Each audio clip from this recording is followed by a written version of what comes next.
while back, I realized something big. Real estate wasn't just a way to make money, it was a way to get my time back and to live life how I wanted. So if you're working hard, feeling stuck, or just not sure how to get started with real estate, this episode is for you. I'm going to share 5 simple strategies that actually work to help you get started in real estate investing and that also work here in 2025. These are the same steps that I've used and that I've taught to lots of other people to help them move towards more freedom. So let's jump into the first one, renting out the home that you already live in.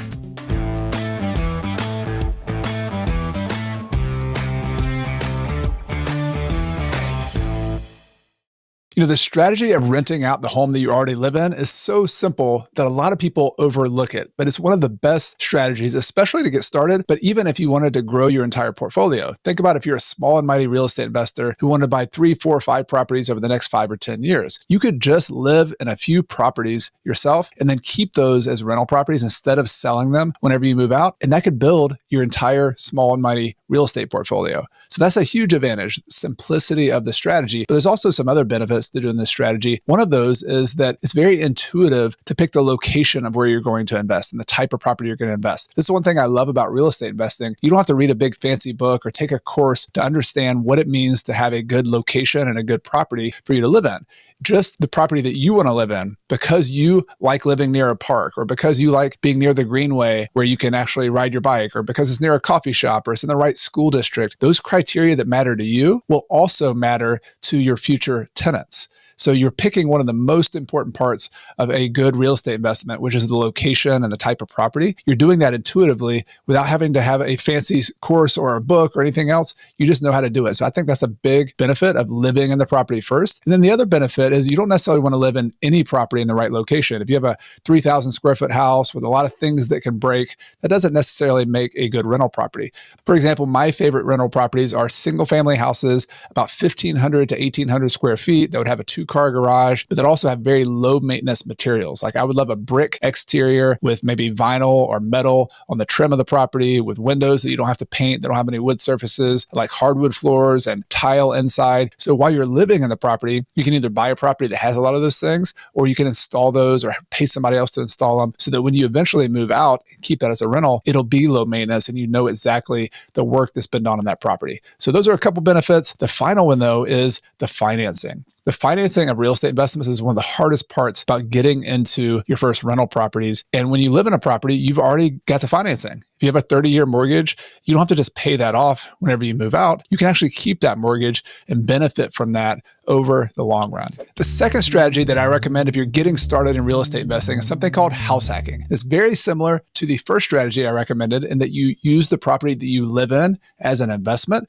But the difference is the property you live in, you actually rent out part of that property. So let me explain what I mean, because it's a way that you can actually live for free while you're living there, or maybe almost for free. So let's say you live in a duplex or a triplex or a fourplex, so like a small multifamily building that has one unit you can live in and you can rent out the others, or you live in a house that has what's called an accessory dwelling unit. This could be a basement apartment, could be like a little cottage in the backyard. These are becoming much more popular. But the point is you live on one property and then part of the property, whether it's a separate unit or even renting this extra bedrooms in your property, you're renting them to third parties who help you pay your mortgage. That's the big concept of house hacking. And that's how you can live almost for free. So for example, let's say your mortgage payment, including your taxes and insurance, is about $3,000 per month. Well, if you could get $1,500 coming in from the ADU, the little cottage in the backyard, $1,500 per month, that might cut half of your total cost of living in the property. Or if you can get really aggressive and maybe you live in a duplex or a fourplex, you get even more rental income coming in, or maybe you do another strategy like you can do Airbnb with the extra unit you have,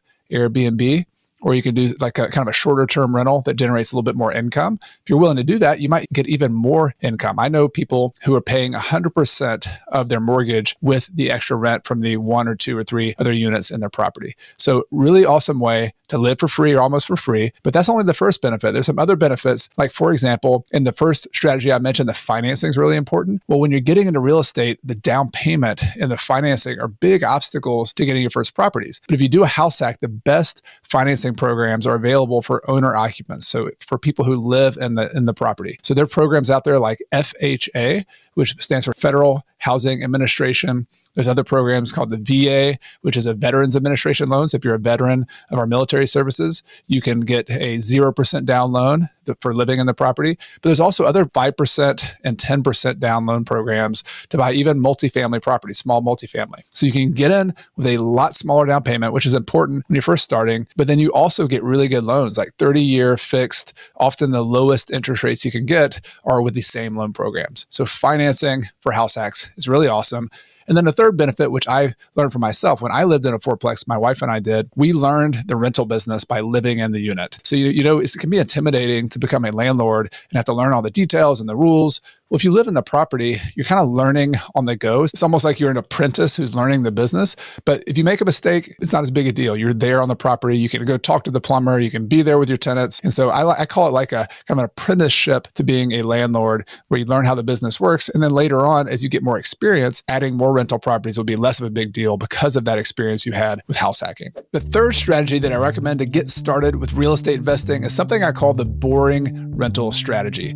Now, this is probably similar to what you've imagined with just rental properties, where you go out and not live in the property like I talked about before, where you just buy a rental property and you live somewhere else. But the difference that the boring rental strategy with some of the other strategies you might have heard of out there is you buy turnkey or easy to repair properties. It's really easy when you get in the real estate business to hear the best deals that other investors have done, where they bought a fixer-upper property for a really low price and they got their renter in there and then they were able to refinance it and pull all their money back out. That's great. Like, those are fun deals if you can do those. But when you're first starting on your first deal or two, it's okay to hit a base hit, to use a baseball metaphor, just to get on base. And I think these boring rentals where you buy a property that doesn't need much work, which means you might not get quite as good of a deal. You might not buy it at 20, 30% off the full price. Maybe you buy it for full price, or maybe you buy it for 10% off and try to find a really good location. And that's the important part. Warren Buffett and Charlie Munger, who are really good investors who I've studied over the years, they often said they would try to buy really great businesses at a fair price instead of buying fair businesses at a really great price. You see the difference? Like, getting a really great rental property in a good location, maybe even buying a new construction property. This is what I've seen a lot of my students doing recently who fit the kind of description of these boring rentals. They'll go buy a new construction duplex or single family house that's in a good location. They put 20%, 30%, 40% down in order to make the cash flow work on the deal, which often happens with higher interest rates. And they do all of that, and it doesn't look that sexy. It's not that exciting, right? To put a big down payment. They're not making a ton of cash flow today, but by holding onto those properties, by being patient over time, these boring rentals become really good deals. So the keys are good locations, turnkey or easy repairs, focus on locations that are really desirable in your town, like where everybody wants to live, the school district, but then also try to be on a budget. You can't buy the biggest house. You got to buy something that is also efficient. So the numbers might look something like this. So maybe you buy a duplex that's a new construction, and then you buy it for $525,000, and maybe you put $125,000 down. So you'd get a $400,000 mortgage, and you'd rent that property for $2,200 per side, or $4,400 per month. By the way, these are numbers that are very similar to a friend of mine, Arion Shihai, who's been on the show a lot. He's been building properties like this in the Houston and Dallas part of Texas. So these are real numbers that I'm thinking about here. And they would get a mortgage for $400,000. And a lot of the builders of new construction rentals also give incentives where they'll buy down your interest rate. So instead of a 6.5% or 7%, maybe you can get a 5.5% 30-year mortgage, which is pretty cool. And then you'll have a payment of $2,271. So that's very specific. But the point is, if you rent it for $4,400, you could pay all your expenses and still have at least break even or positive cash flow with a new construction rental at $2,271. So it might look boring because you're putting big down payments, because you're not getting a huge discount on the price. But these kind of rentals over time, especially if you're busy with a busy job and you only have a little bit of time to invest on the side, can be one of the best ways to get started with real estate investing. So in the last strategy, I talked about putting big down payments and buying those boring rental properties, but I realized that not everyone who's starting has these big down payments. So I want to switch to a fourth recommendation where I'm going to get a little bit nerdy here, but this is going to be one where if you don't have as much money to put down, it could be a great way to get started. It is called using a master lease. Now, stick with me here. This is an idea where you actually don't own the property, where you use a variation of just renting the property. So if you've ever rented a property and signed a lease, you'll understand basically what I'm talking about here. But instead of doing a normal lease where you just rent the property and live there, this might be one where you can negotiate to sublease the property to someone else. So you have a lease with an owner of a property, And normally they don't let you do that, but it's negotiable. You can ask the landlord. You have to find somebody who's willing to do this to allow you to sublease it, which means if you have a 4-bedroom house and let's say you wanted to live in one of the bedrooms, you could take the other 3 bedrooms and sublease those out to roommates. And so maybe the numbers look like this. Maybe you live in unit number 1 or bedroom number 1 that's in the basement or something, and then you rent out the other 3 units for $550 per month. So what happens if you collect $550 from 3 different people? So you have $1,650 coming in. And let's say you negotiated a lease for $1,600 to the landlord. You could pay for 100% of your cost of the lease and live for free. So it's kind of similar to a house hack. So you could do this as a house hack. That's one variation. But I've also done these deals as a new investor when I didn't have a lot of capital just to buy a straight rental property. So I would buy a house where I negotiated with the landlord to have a rent and try to get a little bit below what the full rent would be. Maybe you can get a couple $100 below what the full market rent would be. And by you being willing to guarantee them that rent, they might be willing to do that. Maybe it's vacant. Maybe they're just tired of doing it. Maybe they live out of town. There are people who might be open to this. And so then you could lease it for a higher number. And maybe you make $200 or $300 as the difference between what you pay them and what you rent it to your tenant or tenants for. So that's the idea, is instead of putting a big down payment and borrowing money, you could use a lease and a promise to take care of the property in order to control the property without owning it. And so you can do lots of things here. You could do an exit strategy where you do a long-term rental to your tenants. You could also do rent by the room, which I just described. You could also do Airbnb. There might be a landlord who's into long-term rentals, but you are into short-term rentals. You could rent it from them for $1,600 per month for the next couple of years, and then you could sublease it out to your Airbnb tenants and make a big spread. Maybe you can get $3,000 or $4,000 and then make $1,500 to $2,000 per month in the difference. So that's the idea. The key is understanding leases. You might even be able to add on, and not in every case, but in many cases, you can negotiate also for an option or a contract to buy the property a couple of years later. This is called a lease with an option to buy. So lots more we could talk about here, but the point is you can control the income of the property. You can control the price of the property. So if you get an option for $300,000 to buy this property that is worth $300,000 today, what if it's a 5-year option and in 5 years that property is worth $350,000? You've just made $50,000 in equity because you negotiated a contract, maybe with just $1,000 up front for a deposit, or maybe even less. So it's an awesome way to control a property, to get started early. Yes, there's some things to learn. You're going to have to understand contracts and learn how to negotiate it. But if you're willing to do it, it's a way you can get into properties with a lot less down. So far, I've recommended different ways that you can control or buy rental properties to get started. But I want to talk about a 5th idea where you actually earn money while you learn to be a real estate investor. And this is something I have done personally. I've seen other people do it. And if you're interested in real estate, if you think you'd like to have a side hustle where you can make a little bit of money on the side, or maybe even go full time into the business, this would be an excellent way to become an expert so you can also be a better investor. So essentially what I'm saying here is get a job in real estate investing or something related to real estate investing so that you can learn one aspect of the business in a really big way, and then you can apply that to your investments and make money there. So for example, you could be a property manager or maybe an assistant to a property manager to help other investors, other landlords, to lease their property, to collect rent, to inspect the property periodically. You can learn how to be a property manager and get paid to do it. And then eventually you can start doing one of the other strategies that I've talked about here in this video. You could also get into real estate sales. So you could get your real estate license and either be a buyer's representative or a seller's representative to sell properties for other people.